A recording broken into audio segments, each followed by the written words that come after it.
1 जनवरी 2026 से पे कमीशन लागू नहीं होगा तो सरकार नहीं चलेगी। हम पूरे तौर पे आंदोलन में जाएंगे, गाड़ियां खड़ी होंगी, देश बंद होगा। सरकार को बता देंगे कि सरकारी कर्मचारी होता क्या। तो कहीं ये मंशा लग रही है कि ये मामला आगे खींचते खींचते 2029 तक चला जाएगा?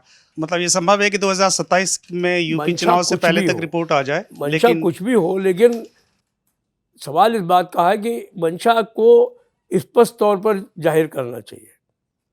सरकार को ये पता है कि सरकार के चाहे जितनी बलिष्ठ हो, लेकिन सरकारी कर्मचारी के साथ में अगर वो ये 29 से लागू कर दे तो मैं निश्चित तौर पे आपको कहता हूँ ये सरकार नहीं चला पाएंगे।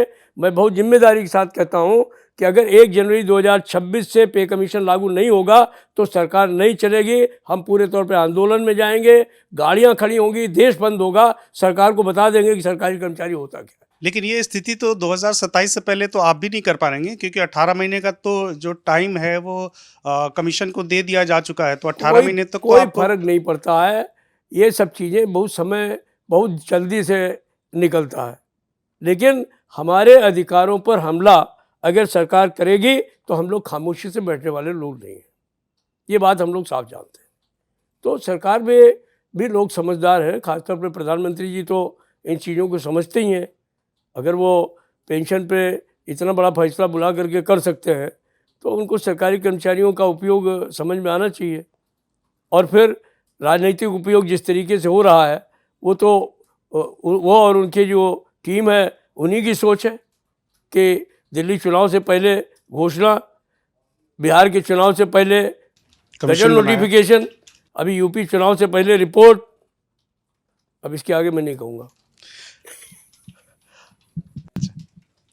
सर, आप अभी जब निधि से आपकी बातचीत हुई थी तो आपने ये समझाया कि कैसे हम सब की लाइफ जो है वो ब्रांडेड कपड़ों, जूतों और मोबाइल फ़ोन से बदल गई है।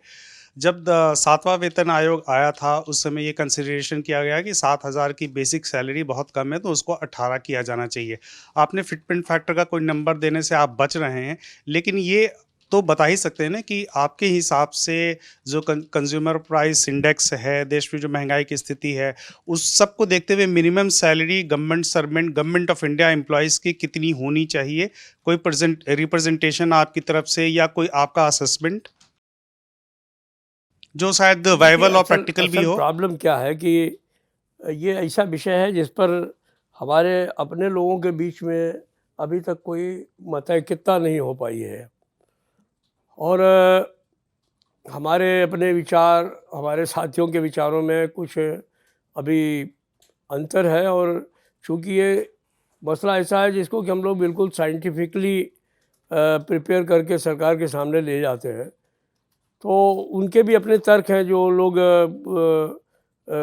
अपने तरीके से सोच रहे हैं कि नहीं हम इतना डिमांड कर देंगे तो सरकार देगी नहीं और ये बाद में कल को हम लोगों के गले में फांसी का फंदा बनेगा।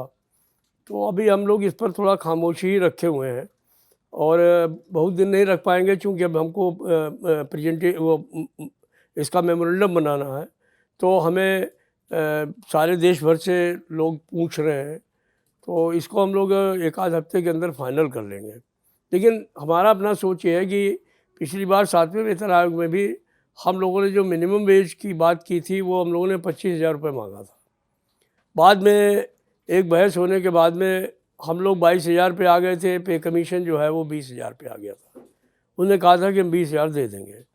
हम लोगों ने भी हालांकि ये नहीं कहा कि हम 22,000 से नीचे जाना चाहते हैं, लेकिन अंदर की बात आपको बता रहा हूँ कि हमारे लोग इस बात से संतुष्ट हो गए थे, चलो 20,000 मिल जाएगा ठीक है। लेकिन 20,000 तय करके भी जो है वो जस्टिस अशोक माथुर ने उसको जो है वो घटतौली कर दी और उसको 18,000 पे ले गए। तो एक तरीके से जो उन्होंने एक तय किया था नेशनल काउंसिल जेसीएम के साथ में, उसमें भी कटौती होने का काम उन्होंने किया और उसके लिए निश्चित तौर पर जो परसुएशन था हमारे स्वर्गीय वित्त मंत्री अरुण जेटली का, वो काम आया। उन्होंने सरकार की तरफ से उस पर काफ़ी दबाव डाला और उसको कम कराने का काम किया। तो अभी भी जब हम चर्चा करते हैं कि इसको कि आज की तारीख में जो स्थिति है और जो अब अभी लोग कहते हैं कि पिछले 10 सालों के इन्फ्लेशन में जो 7वें वेतन आयोग में था और इस 10 सालों के इन्फ्लेशन में बहुत फ़र्क है, मैं मानता हूँ इस बात को, लेकिन ख्वाहिशें जो हैं वो बिल्कुल अलग अलग हुई हैं। तो वो एक सवाल है कि उनके ऊपर जो दृढ़ता के साथ में खड़े होने की बात है, वो एक सवाल है।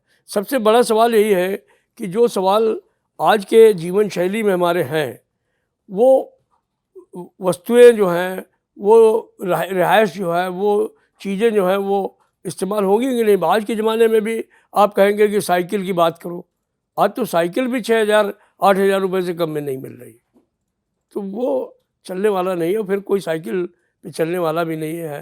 हर हर कर्मचारी के पास में जो है वो मोटरसाइकिल तो है ही है, सब आधे से ज़्यादा लोगों के पास तो कार है।